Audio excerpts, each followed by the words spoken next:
Hello, everyone. Welcome to episode 254 of the J Situation Podcast. I'm recording this on April 8th, 2025. How are all you wonderful folks doing? Yeah, I'm doing well. Spring's here. It is. That means wonderful weather. Yeah, fun outside with your family and loved ones. Great suppressed shooting. And that is especially true for all of you, actually. It is. If you are listening to this podcast, you are likely armed with use and understanding of the suppression rating. Yeah, the universal risk metric that can help you greatly with the enjoyment of your suppressed small arm weapon systems as intended. Yeah, you're lucky ducks. And so today we're going to be speaking about suppressing the MP5 platform, and specifically we'll hit the technical discussion of the recent Dead Air Wolfman research paper that was published. Then there's a special treat for PEW Science members, and I'll give you a short window into what is coming for you guys and gals related to MP5 system signature research, actually. So it's a very topical member research study that's going to be coming out, not today, but relatively soon. And so I want to mention that as well, okay? Now on with the show. If you've been here before, welcome back. Glad to have you back. If you're new to the podcast, like many of you, welcome. We are so glad to have you here, and we're going to speak about suppressed small arms. And just so you know, if you're new, there are timestamps in the episode description for you to skip to wherever you would like, and it doesn't matter where you're listening. YouTube or Spotify or iTunes or on the website, there's always timestamps in the description of the episode. So please skip to wherever you would like at your leisure.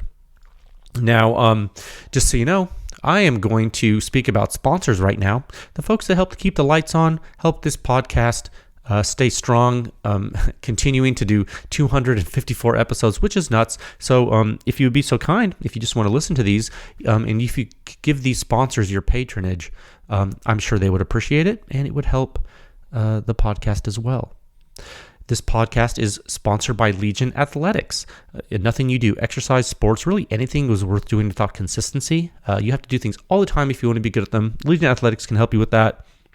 They have pretty good stuff. Whey protein, pre-workout, post-workout, a lot of supplements, creatine, different vitamins and compounds that are all really, they don't really deviate from the maximum clinically effective dose of stuff. You're not going to get stuff on here, on legionathletics.com that is compromised. Nothing's going to make you pee hot on a drug test or anything like that. I come from a powerlifting background. A lot of my colleagues do. A lot of my friends do.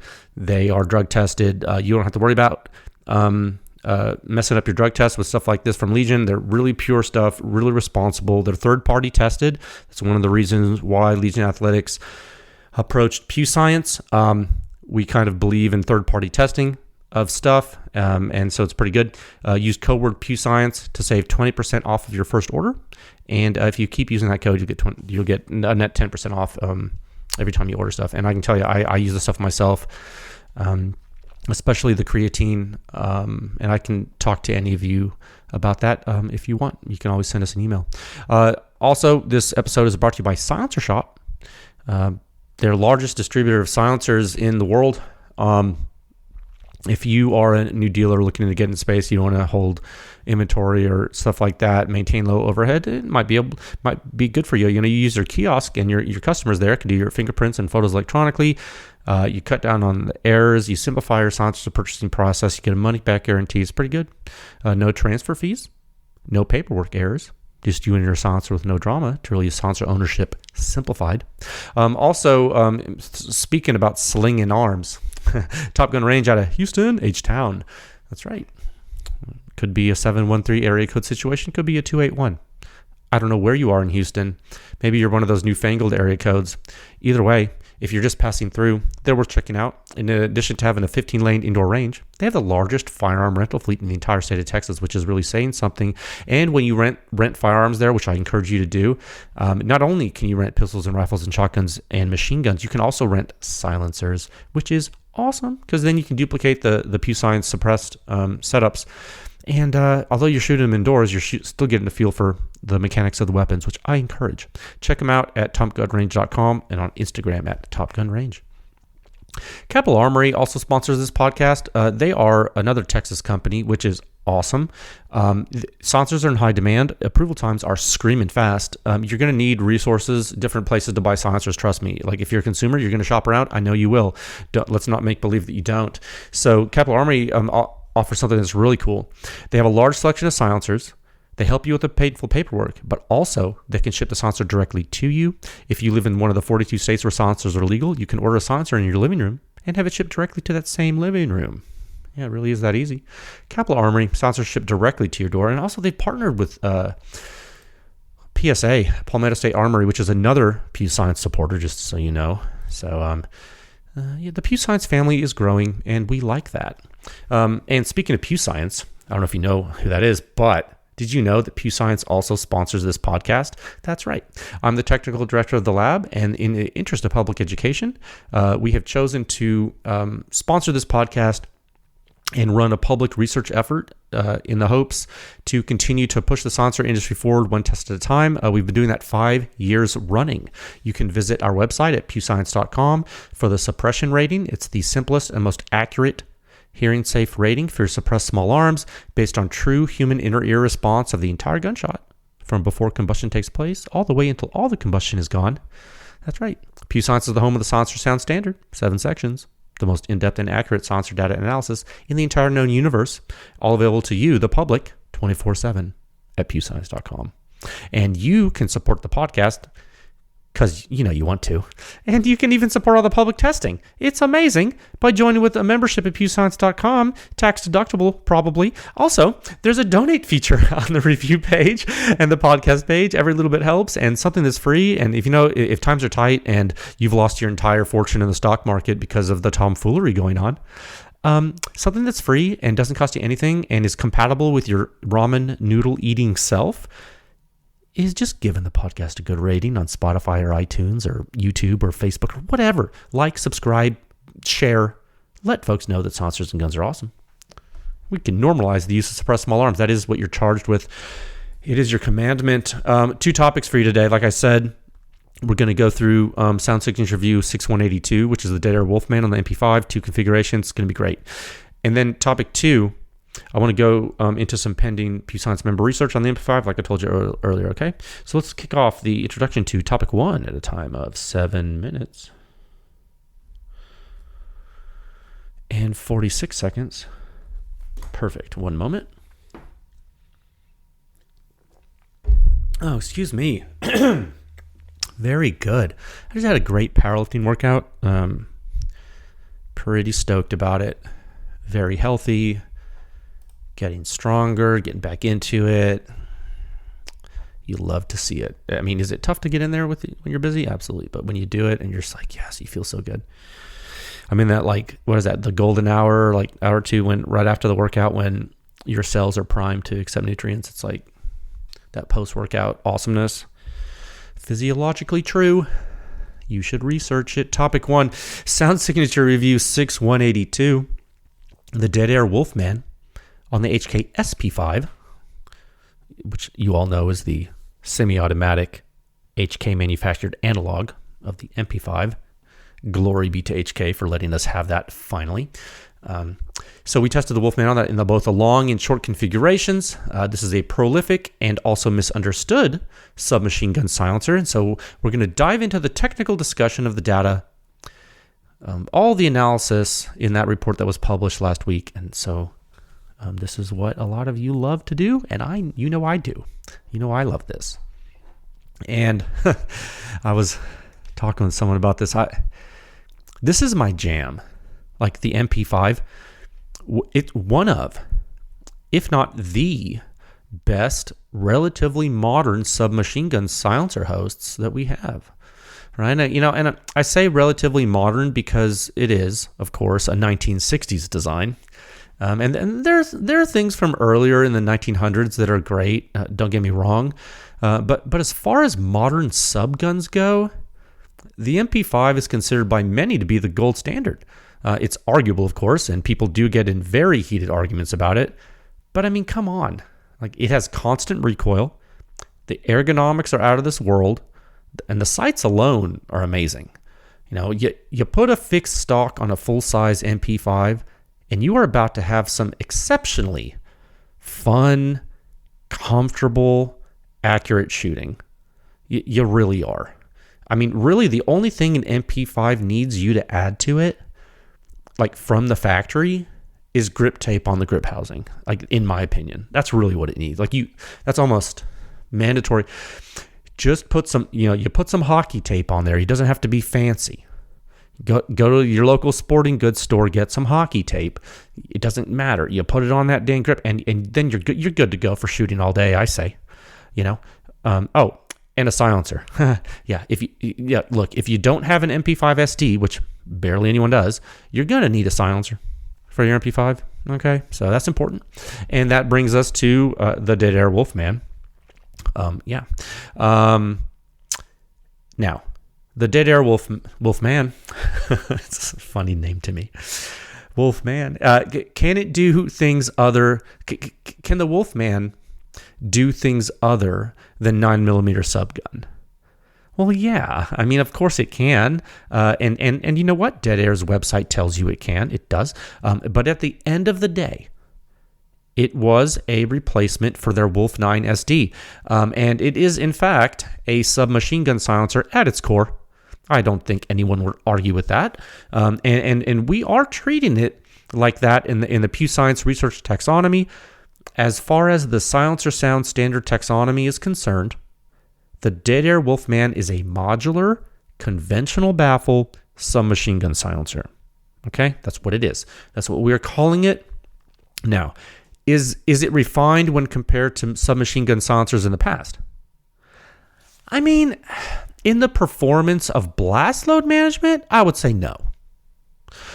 Are there manufacturing and material refinements like that allow for it to pull double and triple duty on things like limited 5.56 use, utility rifle use? Yeah, I think so. Sure.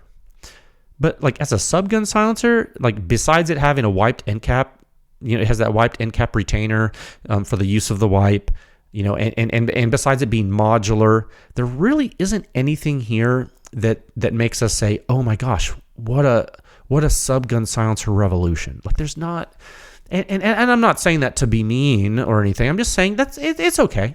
It's really run of the mill when it comes to gas management and blast load management. I would say the Wolfman is more of a refined classic subgun silencer that probably won't break if you read and follow the instructions. I would say that, and I would say for subgun silencers throughout history, that's good. I'd say that's good. If you put this on your full auto MP5 or your Mac machine pistol or something, I'm talking about machine gun use, true machine gun use, submachine gun use, subcaliber munition, subcaliber machine gun use, subgun use. If you do that, I think as long as it doesn't come loose, it's not going to break. And that's a good thing. I think that's good. And I think all subgun enthusiasts would agree. Because you never know. Okay? Remember, don't let it come loose. Subgun silencer users understand this. You remember the old Mac cans where the thread was really coarse and you'd use it as a handle to hold on to the gun and also to keep it from unscrewing, and maybe sometimes something would happen and a bullet would go through the side and go through your hand. I did interview Tom Bowers on this podcast many years ago. You can go listen to that episode. We talked about that. One second. I haven't talked to Tom in a while. I hope he's doing okay. If you're out there, Tom, you're a gentleman and a scholar. Now, all that being said, when I read the marketing copy for this silencer, which I had not read in many years, but I went back and read it when we wrote the research publication because it was good to go down memory lane. When I read the marketing copy on Dead Air's website, a different impression was given to me personally than what we know to be factual about the silencer. And I want to be very objective here and kind of talk about it because I think it's important. So, the copy they have, it makes very big claims. and actually very specific technical claims. And a lot of marketing for products says things like, this car is sporty and it's powerful and, blah, blah, blah, And silencer marketing will say things like whisper quiet and blah, blah. And I get it. I'm not trying to poo-poo it. It's marketing copy. So, but in this, there's something specific in their copy, and it actually says that the Wolfman suppressor is designed for maximum muzzle suppression, and as you will see when we go through the technical article together today, that actually appears to be correct. That's great. So if you were reading that at face value, I would say their copy's on target. Now, where I thought it started to stray from reality was the second part of the sentence, which says, while also maximizing at-ear performance for the shooter through the use of large internal volume and generous blast chamber. Now, I'm definitely not surprised that this was in marketing copy 5 years ago, like when it was released. That doesn't surprise me at all. I was a little surprised to see it still there. So we're going to get into this today, just because, hey, we've been doing PEW Science for 5 years now. I think the general level of education of silencer consumers has increased. So I want to address this. I think it's a great case study for that. Okay. Now, when it comes to suppressing 9mm subguns, there's a lot to talk about. And frankly, I think a lot of it is beyond the scope of this topic in today's episode. We've done several episodes on the MP5 before. I think the best course of action, I would like to keep it strictly on target about the Wolfman. Although I want to talk about all kinds of things having to do with the MP5 itself. I want to talk about, all the things like, and we've had HK guys peer review our technical information about the MP5. We're a huge fan of the MP5 platform. I can't tell you how much we love it here at PEW Science, but nonetheless, I want to keep this to a responsible length. We're really going to talk Wolfman. And so what we'll do is we'll start with the physical characteristics of the silencer, and then we'll hit the technical performance after that. Okay, let's do the physical at 17 minutes and 31 seconds. Okay. And oh my gosh, where's my Wolfman? Oh, I have to pause this because my Wolfman's not on my desk. I need to go get it 1 second. Okay, I have the Wolfman in front of me in all its glory here. Yeah, very popular silencer. And we here at PEW Science, of course, don't know the number, the actual number of Wolfman silencers in public hands, but I would venture to guess it is very high, especially considering when it came out 5 years ago and Dead Air was really pumping out the silencers there. They were one of the largest silencer manufacturers in sales. Not the largest by any means, but they were definitely up there. And so, I would guess there are a lot of Wolfman silencers out there. So that's one of the reasons, as I told you before, why we chose to do, use the internal PEW Science funding to get this research done. And, when you handle the silencer, you can feel that it's not terribly heavy. And you have the weight in the in the article. It's not terribly heavy, but it does feel solid. It does have a solid feel to it, which I kind of love in machine gun silencers. Although when it comes to subgun or submachine gun silencers, oftentimes they're made out of aluminum, which is just fine. A lot of people don't realize that, but it is just fine and has been for many decades. You don't always need it to be steel, but they did, and that's fine because it does other things besides 9mm. Now, it is modular, and when you remove the distal end from the main body, those threads that connect the two pieces of the silencer, at least on the test specimen we have, are really smooth. I love that buttery, I would say. I love buttery threads. I love when the threads of parts that connect are buttery, smooth. It's something I like. Now, that's just how you would want threads to be. Very impressive. Now, there's a taper there to keep the end module tight on the main body. You don't have to worry about the end of your Wolfman popping off when you're shooting it. That would be bad. Now, I will say, though, the direct thread adapter that comes with the silencer, it does not thread into the rear with the same feeling of quality. No. Actually, that was something that I was like, oh no. It actually feels like that old dead air low quality stuff that we've seen issues with over the past 5 years, and it's just how it's been. I'm sorry, and it is what it is. Okay, I'm not throwing shade. I'm just telling you that's facts.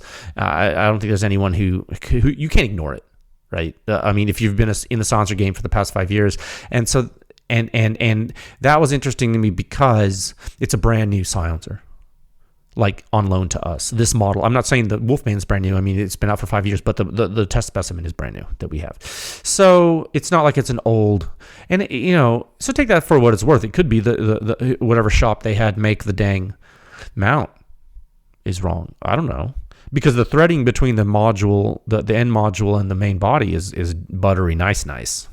So whoever made the silencer did that right. So I would assume that the hub thread's right, which means the accessory might be wrong. Or, you know what I mean? I don't know, dude. It could be the female, could be the male. I don't know what threads are wrong. I don't have a thread gauge for that right now, like in front of me. So, you know what I'm saying? I'm just saying, I thought and the reason I'm mentioning it, because to me, I thought it was a huge juxtaposition between like one side of the silencer as a user experience and the other side of the silencer. I was like, weird. It's actually rare that happens. And you got to keep in mind, we have hands on a lot of silencers, a lot. We probably handle more silencers, I would say, than most folks. Most folks do. And when I say handle, not only handle the silencer, but like, use them and test them and take them apart and things like that. Now, there's of course dealers and everyone that does that too, but we're looking at them. So that stood out. So that stood out to me. That was something I wanted to tell you about. What else? Oh yeah, the end cap. Very typical dead air end cap, and you can use some kind of what do you call it? Like a snap ring plier or something to open that. And it just, the threading was just, and I think that's just because that's not coming from the manufacturer of the silencer. It's coming from some other vendor. And hey, vendors miss sometimes. That in all industries. I get it. So yeah, it just doesn't feel right. Again, just reporting what we experienced. And then, I'm trying to get through my nitpicks first, just to get them out of the way. And this is just the design thing that I notice with dead air stuff in general, like on the rifle stuff. I don't like how the edges are sharp near the mount because this is just subjective. It's nothing to do with performance. It's just that like the tool features they use, it's just not as refined as like wrench flats would be, I guess. It just so you could use like a crow's foot. Again, just a nitpick. And that's just a thing I've seen with dead air designs over the years. Not political, just a personal opinion, and it's something I like to tell people about because sometimes people don't realize it. And then it used to be you buy a silencer and you wait a year or two to get it. I guess now you wait an hour. But I like to tell people about the silencer because if there's something they might not understand, they might be surprised. I don't like you to be surprised. The whole point of PEW Science is for you to be informed. Oh, and also my last nitpick, this finish comes off real easy, but yeah, that's a dead air thing, but you guys know that. So 1 second. So other than that, those are my nitpicks. Other than that, I think physically, the silencer looks pretty cool. Honestly, I think it looks like a subgun can should look, frankly. Black, round, ready to party. I'm into that. It does its job in the looks department for me. I think if I had my perfect way, I think you weld it and then you turn it on a lathe so it's perfectly smooth and then finished. Because like I think that classic subgun silencers that were all anodized aluminum are so smooth, awesome looking. Like think Gemtech Raptor.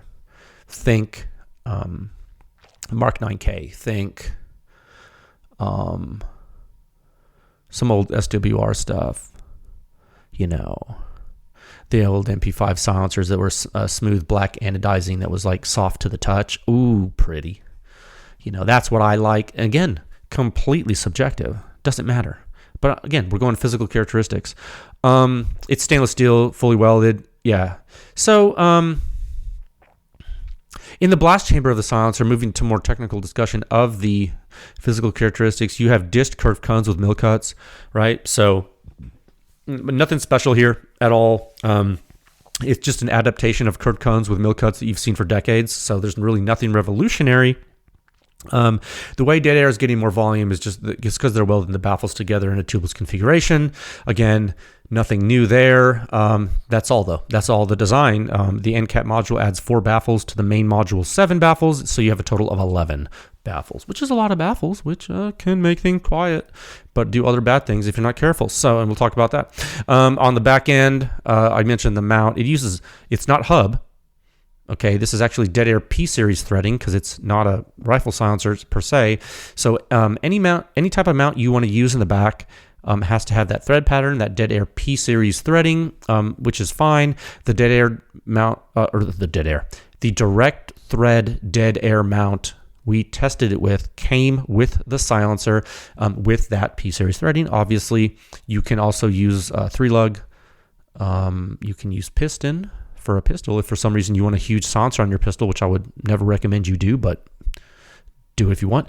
You can use direct thread like we did. You can use key micro if you're into that for some reason, and you can for fixed barrel stuff like ARs, and go nuts, do whatever you want. It is your silencer, but I'm just telling you, it is quite versatile in its capabilities due to its construction and the mounting system that Dead Air provides. And you can, of course, look at the firing schedule limitations and cartridge limitations on their website. We'll have the website link in literally the first sentence of our article. So you can click on that and you can see their website. Okay, one moment. Oh, also there's a wipe retainer, like I told you, that comes with the silencer that allows you to use a wipe that comes with they give you a single wipe there that comes with the silencer that is to wipe the end cap. And this is actually now, because of that, a perfect time for you to open the technical article. Okay, so let's do that at a time of 27 minutes and 10 seconds. Okay, so this will be the technical performance discussion. So please, pewscience.com, pull up article 6.182. That's 6.182 at pewscience.com. If you are a member, please pull up the member version. You will have the complete report with no ads in the report body. And then if you're a free guy and you're not a member, you'll still have most of the discussion, and you will be able to follow all, no problem. We won't leave you behind in the discussion. I just want you all to see it. Okay, so pull that up. If you have it pulled up, that's great. At the top of the article, like right below like the main rating graphic and stuff, there's a system evaluation note, and it explains we did not test with a wipe. It explains that you need to be careful using wipes. It also explains that if you want to know how wipes work and the physics of what happens when you use one, there are some Pew Science reports that have examined that in excruciating detail. So check that out on your own time. They're linked there in the article. You got the Energetic Armament Vox S 300 blackout wiped, and of course you have the very famous B&T Station 6 testing analysis with their wipe system and without their wipe system, so you can understand that the true signature of those things. Okay. Now,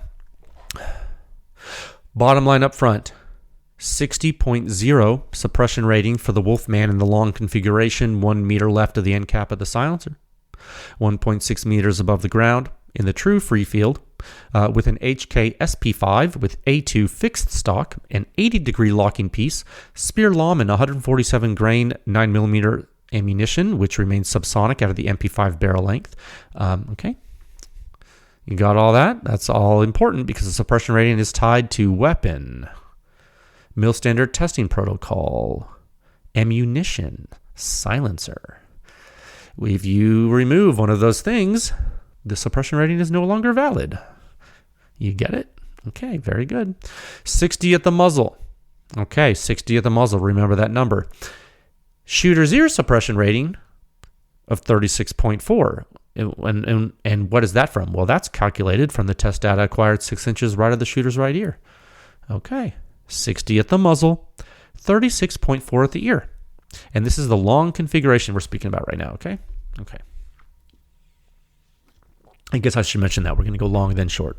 Okay. So right away, if you've been following the MP5 analysis at PEW Science over the years, you will know this is a quiet system.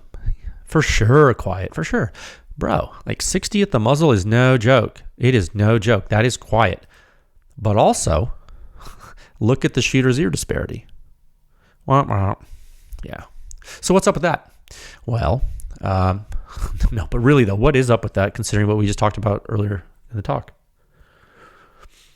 So like real talk for a second, let's just be like, we're all adults, right? So let's have a little kumbaya, like, gather around. Like, again, we're all adults. We can discuss this openly. Let's have a little powwow. When you read the dead air marketing copy, it's been on the website for 5 years. It's still there. I went and checked. Remember, it literally tells you that the silencer maximizes the performance of the shooter's ear. What is performance? Well, in this case, we can infer they're talking about blast overpressure hazard reduction. And why would we infer that? Well, because the first part of the sentence talks about muzzle suppression, which we can infer to mean signature suppression, which we can infer to mean blast overpressure hazard reduction. They're the same thing. So the calculated suppression rating does not jive with what dead air is saying. So you might think, oh, maybe they were talking about the short configuration of the silencer. Well, we're going to get to that in a little while, but no, they're not. They're not talking about that either. So it actually does not get any better for the shooter when you make it shorter. So you have our test data, you have our technical analysis, and you have our engineering opinion. You also have dead air's marketing copy. Now, is there a third thing you have? Yes, you have 5 years of user experience, don't you? You do. You also have, as part of that, consumers and end users that reached out to us after we published this article. You have that. And I really want you to know, some of you are new to PEW Science. Keep in mind, we are the only people who knew we were testing this, other than the PEW Science member dealer who loaned us the silencer. And those folks saw this report at the same time everyone else did. There's no grand conspiracy here. Okay, this is like how we do it. Every single person, and I mean every single person that spoke with us after this article was published agreed with our assessment that the Wolfman has increased shooter hazard compared with the other high-performance silencers we've tested on the MP5. So, I mean, we can only tell you what people are telling us. So far, user experience seems to be congruent with the PEW Science testing and analysis.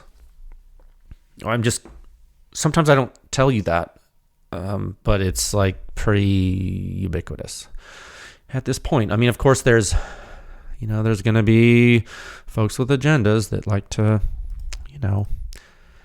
be silly, but don't be silly. Be serious and have fun with real information. Let's dig into why this is. Let's dig into why you would have such a disparity. Yeah, and let's look at the test data, see what we see. Okay, scroll all the way down to figure 1. Past the table, I know it's very tempting to look at those numbers in the table, and you might think you could use them. Use the suppression rating. Look at figure 1. Blast overpressure in the free field. In the full time regime, actually, so figure 1A, full time regime, pretty low, really long. You're not seeing that in other testing you might observe. Right? Yeah, you're not. So in the full-time regime in Figure 1A, you can actually see it plain as day that the shot stream is really dominated by first-round pop, by FRP, isn't it? So that's interesting. Now, is that something you want on a subgun silencer? Well, I mean, in my opinion, no, because this is subsonic 9mm out of an MP5. And although you can certainly shoot a lot of shots because you have a 30-round magazine, sometimes you only need to shoot one. And that shot needs to be really quiet. It's not 5.56, and this is subsonic 9mm out of a submachine gun with a silencer. What this is for. Okay, we don't have to really talk about that openly, but you understand what this is for. Okay, so right away, without even zooming in or even looking at impulse or momentum yet, you can see what you see with the FRP. And so now, and we talked about this, right? 60 at the muzzle is still high. But I did want to highlight the caveat of FRP here just so you know about it. And we spoke about this last episode in detail. Remember when we were talking about the X1R 556 Ti from Echo Zulu defense, and I was talking about FRP and what that really meant. It's relative. Go listen to that if you forget. Now, would this muzzle rating skyrocket if there was no FRP? Actually, no. Would it go up? Yes, a little, but it would not skyrocket. Not enough to wow you, I don't think. But you wouldn't have FRP. And if I had my choice, I would want no FRP. That's me personally. It might not matter to you. I'm just giving you someone's opinion about what they may or may not want. Not everyone wants the same thing. We're all different people. Okay. When you zoom into early time, that would be figure 1B, you can see some pretty consistent precursor waves, which is always a great sign for test data and the silencer itself. The Wolfman is actually fairly consistent here, which is great. I actually find figure 1B to be really telling with the FRP divergence. So it's so early and it's so easy to see. Now remember, this is subsonic 9mm combustion. So this is kind of a big deal.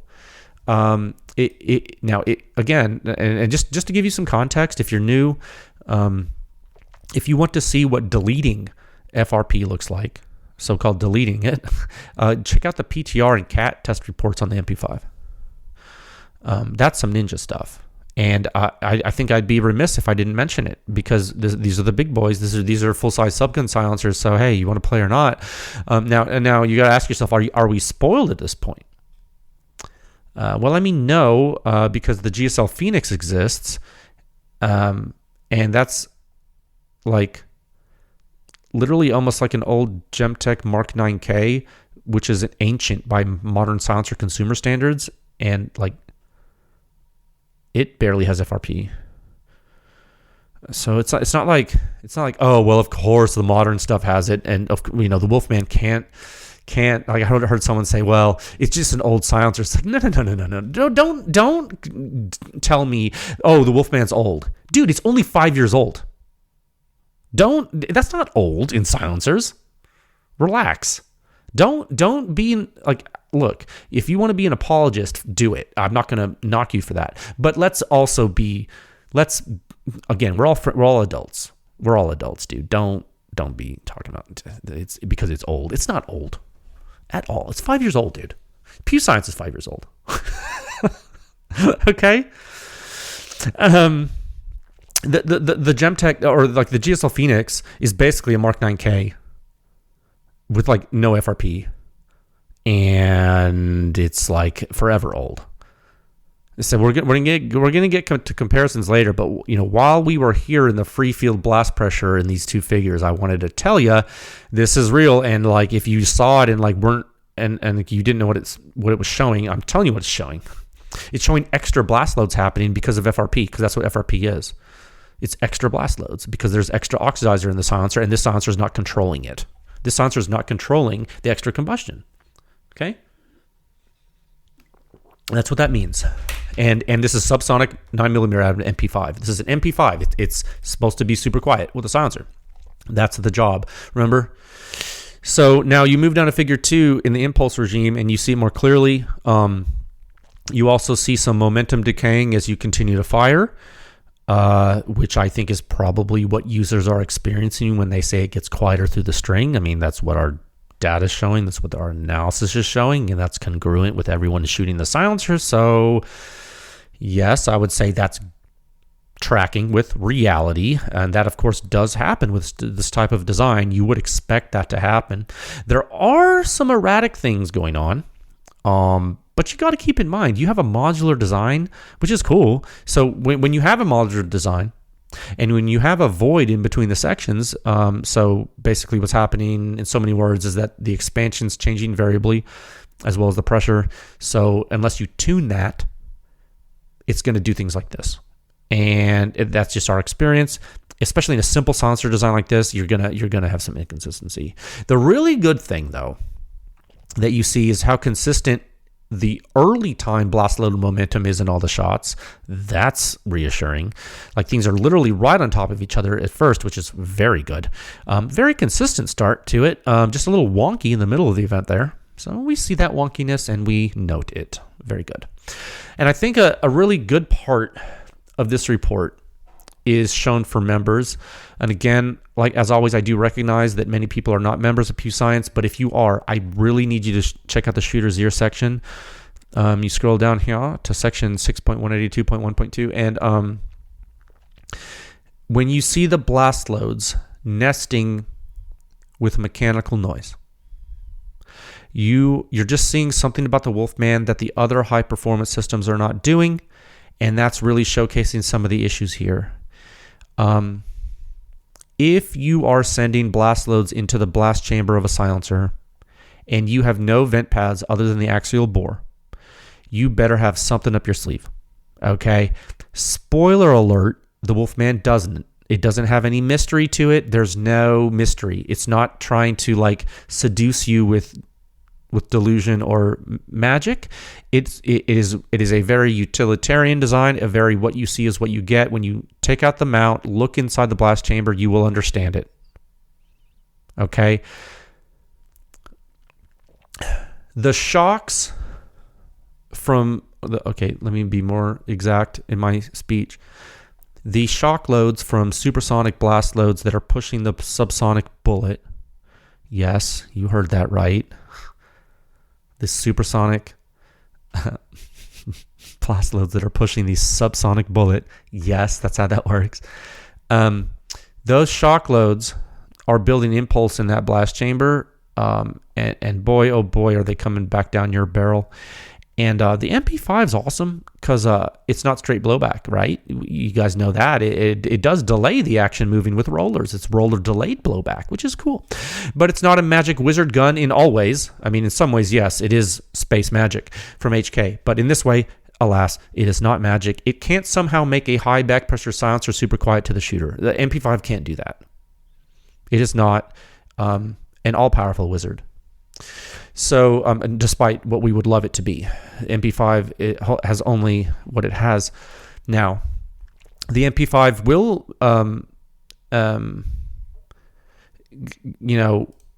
help you. I mean, will it be quieter than some direct blowback monstrosity gun with a high back pressure silencer? Yes.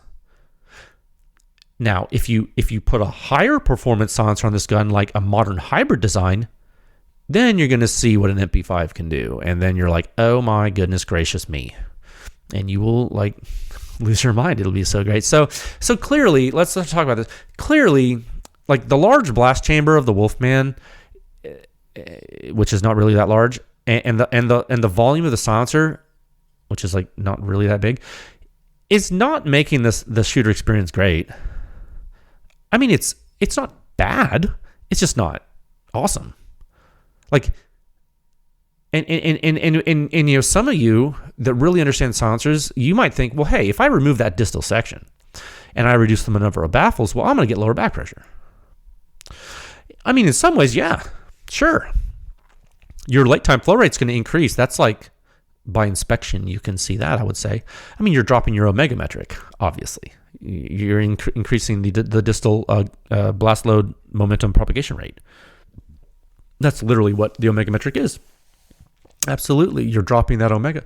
But in other ways, no, you're not reducing back pressure because the early time flow rate stays exactly the same. It does. Yeah, so let's look at that in the examination here of the short configuration of the silence of the Wolfman on the MP5 at a time of 44 minutes and 4 seconds. Oh my gosh. It's getting a little late. This is taking a little longer than I thought it would, but I think it's worth it. One moment. Okay, short configuration. So, and remember, I forgot to tell you up front if you haven't seen the article. This test report has two tests in it, the long and the short. So we're going to look at that. And let's actually scroll all the way back up to the top of the article because I can't remember what the ratings are. Okay, yeah. So here we see something interesting. Bottom line up front. going back to the main graphic here, we have 49.4 at the muzzle. So that's actually a full category drop. You went from 60 to 49, like 60 to 50. That's like a full category drop. That's huge. Okay, now, and then what do you have? And then you have 36.6, 6 inches right of the shooter's right ear. So that's up 0.2 of a point from 36.4. Okay, so you jump to 36.6. Okay, so nothing changed basically. The net shooter's ear hazard change in the free field was minimal. So what happened? Well, what happened was you made it louder at the muzzle, and you did lower the back pressure a little bit, but it's louder to the shooter from more muzzle blast, and the back pressure barely went down due to the blast chamber not changing. And that actually being a major player here, so basically nothing happens to the shooter risk in the free field. You get a shorter silencer, the whole system gets louder, but the shooter is just as protected in the free field, which is great because the acute hazard is ejection port hazard, so that's awesome, and you have standoff for the muzzle blast. So in the free field, when you're away from all reflecting surfaces standing up, you're away from all reflecting surfaces other than the ground, the shooter should be just dandy. Now you're going to hear something like time. The system will sound louder, but the protection is going to be very comparable to the long configuration, and that's cool. That's actually a good thing, right? Depending on your point of view. I mean, if you're shooting alone in the field and you just want to dump mags into trash, then and assuming the trash is far enough away not to reflect back and hurt you, then with blast waves, then the short configuration is pretty handy. Now if you're near stuff like cars or trees or awnings or buildings, I think using the long configuration makes more sense. It is your choice, of course. It's the freedom of choice. Yeah, that's what modular silencers give you. Very good. But you see how the back pressure of the system is really not helping anybody here, is it? Now, this, again, runs contrary to the marketing, as is tradition. I don't mean to pick on them, but it's hey, it's such a good example, and why would I not illustrate it? It's like a lot of people are new to PEW Science, and they may not realize why PEW Science was created. Well, this is one of the reasons, right? 1 second. And I got about 181 more examples for you in research reports you want to read. And what are we on? 204 data points in the table. So those are all public reasons why PEW Science exists. There's millions. What else? Oh, right. Something else that happens with the short configuration. Now you can scroll down to the report, section 6.182.2, scroll down past table 2, and then we get to figure 5. Something else that happens with the short configuration, boy howdy. Figure 5, the blast overpressure in the free field, it gets louder, as you would think, right? That's common sense. You're removing part of a silencer, but you know what else happens? This might not be common sense. Some people might not realize this other thing happens. What happens is the FRP, the first round pop, actually gets a lot worse. Really bad. Incredibly worse. Incredibly worse than it was, in relative sense than the other, than with a long configuration. Again, it's relative to other shots, but dang, look at the blast pressure and then look at the blast impulse in figure 6. Okay, now that's where you can really see momentum running away in the first shot. Now, what is the cause here? What's the cause? Well, it's clear that in the case of the Wolfman, like in a lot of traditional old school silencer designs, there's poor FRP control from the blast chamber. There are no features that would quench the extra combustion. The only reason the FRP isn't worse in the long configuration is because the extra baffles save it. Okay, so when you remove those extra baffles, the FRP gets much, much worse, to the point it's almost 400% worse in severity, just to give you an idea. And I'm not sure we put that in the article, so now you know. In the free field to bystanders, okay? It's true. Or let's be very specific, 1 meter left of the end cap, okay? Now, if you're the shooter, the FRP actually is still worse for you than in the long configuration, but it's not crazy. It's not like at the It's not like 1 meter left of the end cap. Crazy. Okay, you need that's important. I actually think the shooter of an MP5 with a Wolfman has a blessing and a curse. On the one hand, no matter which configuration you're using, you're getting the same operator protection in the free field, which I think is pretty convenient for the user. I think that's really great. That's a great consequence of this design. But on the other hand, your FRP goes from bad to worse. But then again, on the benefit side, the FRP to the operator isn't nearly as bad as to bystander. So, it's a mixed bag. It really depends on your point of view, depends on your use case, depends what you're doing. Okay? Now, so I mean, really, I think the Wolfman does perform well overall. It's just that it is very old school in the way it's designed. And it is not a next generation product or a modern product on the performance side. It's not. It is a modern product on the manufacturing side. I think. 5 years ago it was. Now everything's 3D printed. But back then, in 5 years ago, I think it was a modern Subgun silencer on the manufacturing side. Just not on the performance side. Okay? 1 second. So now what we'll do, we'll look at section 3 of the article. And again, Shooter's Ear stuff for members. Please look at it if you're a member. It'll help you. So section 6.182.3, we're going to look at performance comparisons. Okay, that's going to be, let's timestamp it at a time of 51 minutes and 9 seconds. Okay, very good. We're making good time. Okay, so this is going to be like we're still in topic 1, but we're looking at a subtopic. So now let's talk about MP5 subgun suppression performance comparisons. This is everyone's favorite thing to do, I think. I love MP5. This is kind of where the rubber meets the road, right? This is important. This is where folks tend to look. Figure 9 of the article, or they tend to use the ranking section, which is just fine. Whichever you would like, go nuts. And again, this is the power of the suppression rating. Not only is it a risk metric on an easy to understand 0 to 100 scale, it is also universal and allows you to actually compare performance to other models. And when you see the Wolfman here, you can see it is performing exactly how everyone knows a Wolfman performs. In the mix at the muzzle, suppression levels of the highest performers, and down at the bottom of the shooter's ear hazard protection of all the performers. Okay, this right here is the back pressure smoking gun. Looking at this chart tells you instantly what the Wolfman suffers from. Old generation high back pressure design. So now you see why I was so surprised when I read what the marketing copy says on their website. They said they maximize shooter's ear performance, and they said how they think they did it. It turns out they did the opposite of what they said if you compare the Wolfman's performance to the GSL Phoenix, which is much older than the Wolfman and outperforms the Wolfman in both the muzzle and the ear on this weapon. And so there are other old designs that are not on the chart, and we need to test them, of course. Things like the old AWC stuff, the old Gemtech stuff, like I mentioned the Raptor earlier, really pretty silencer. We need to test that stuff. Now, will they outperform the Wolfman at the shooter's ear too? Maybe not. I don't know, but we're going to find out. Okay, so now look at the newer stuff. And not just the space age crazy cat and PTR stuff. I know that's crazy. Look at the more simple things like the Otter Creek Lab lithium. Look at the lithium. Okay, now that's really quiet for how small it is. That's not that big.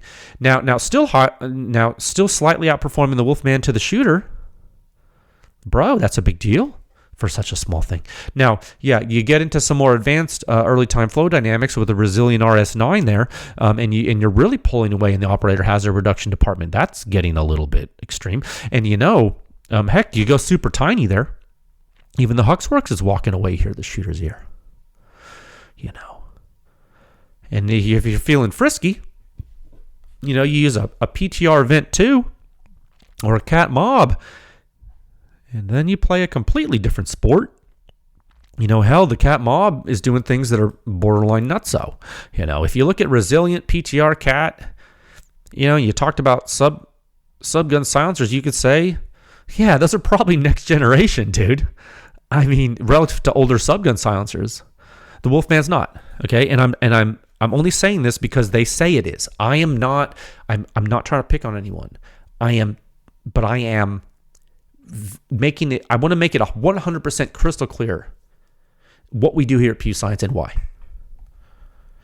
We are, I mean, some people say, oh, you're like Mythbusters. It's like, well, I guess you could call it Mythbusters. Is it a myth that someone is telling a consumer the product is doing something it's not doing? Or, I mean, you can call it a myth if you want.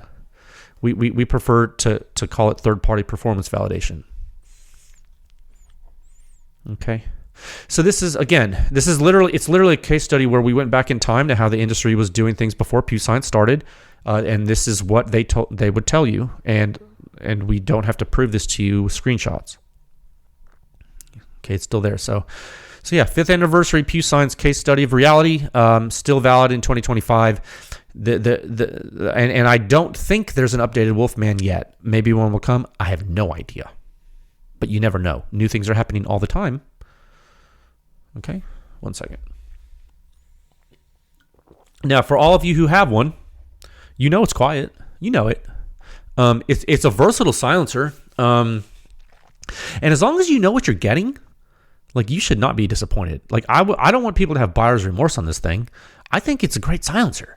Now, can you tune the gun for it? I mean, if you have an AR-based system, yeah, just keep increasing that buffer weight like a lunatic and make the recoil crazy. No, because it's blowback, right? It's not a gas system.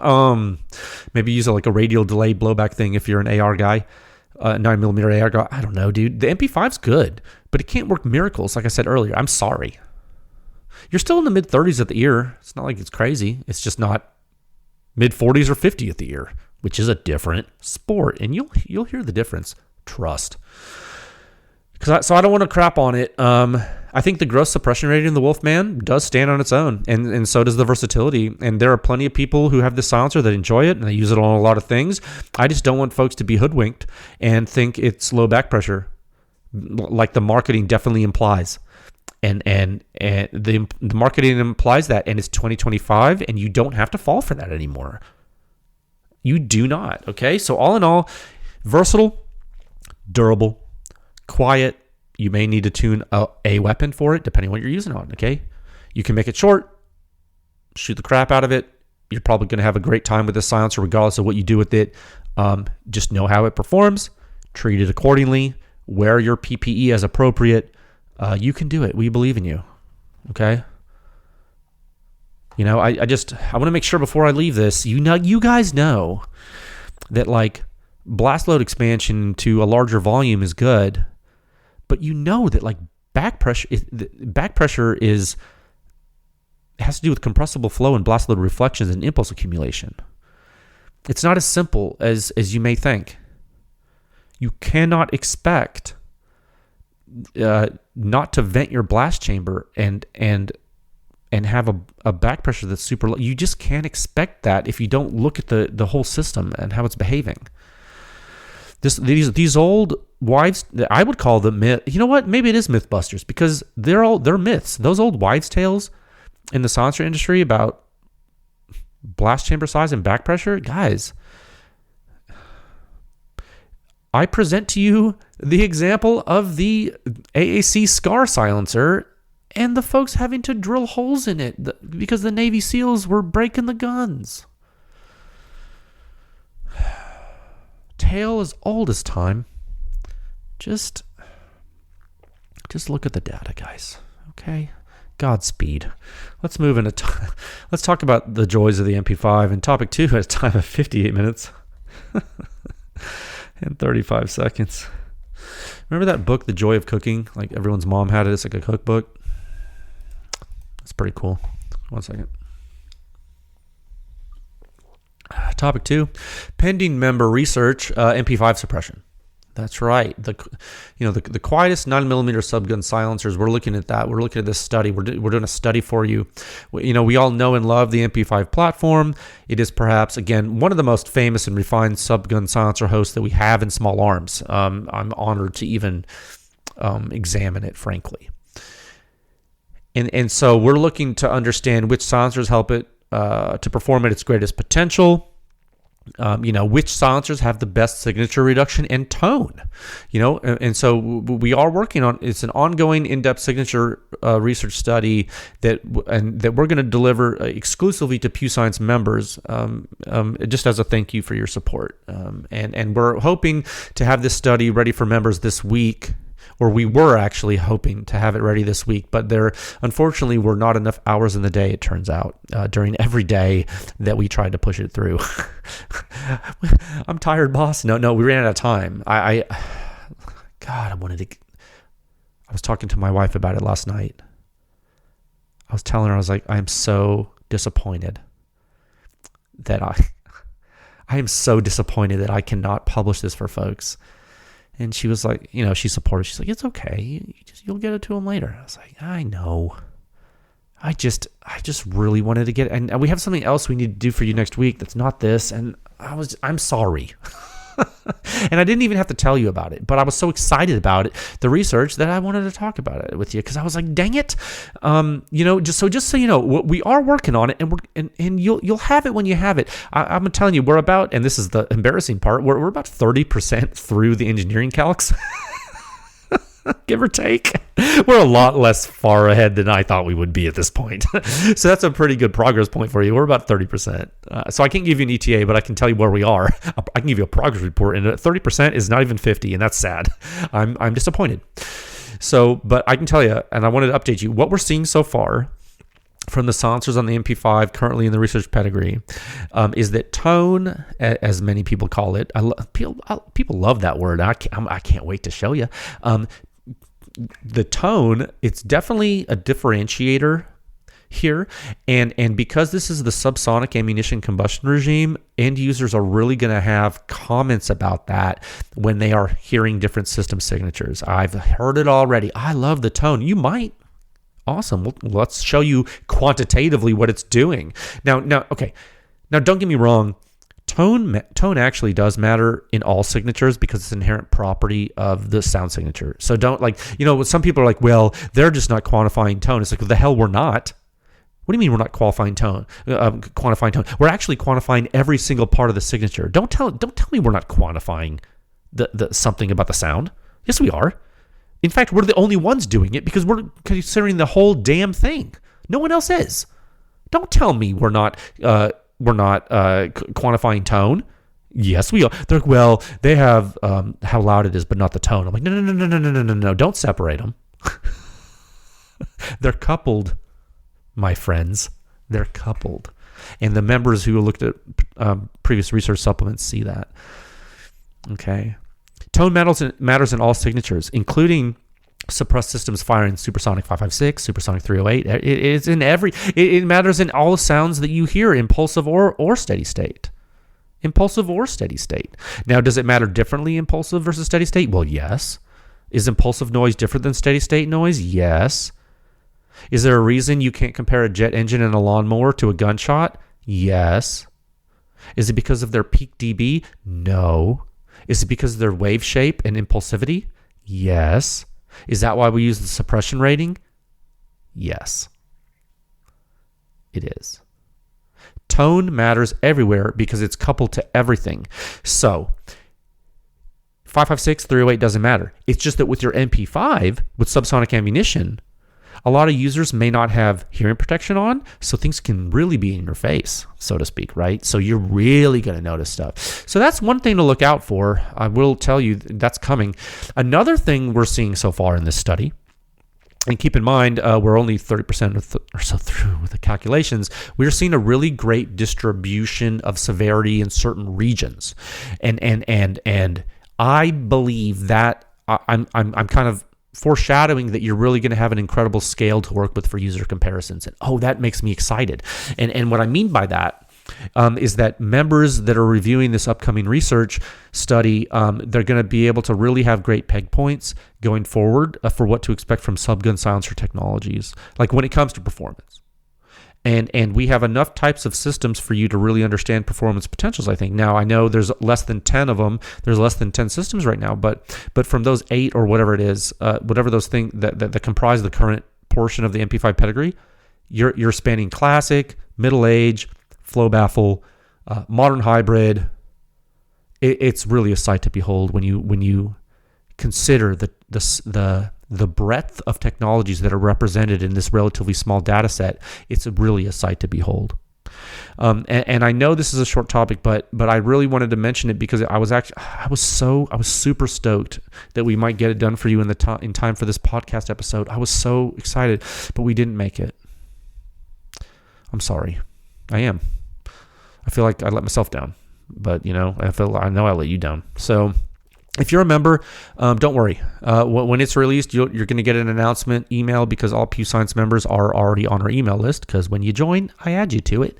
If you're not a member and you want to get on our mailing list, which is free and it only is used to announce PEW Science research, just hit the Stay Informed button on our website homepage and then sign up. That's all. And then you too will get an email when things happen you need to know about. That's really all it's for. We don't sell you any, we don't spam you or nothing. It's just like, hey, there's a new article, go read it. That's all.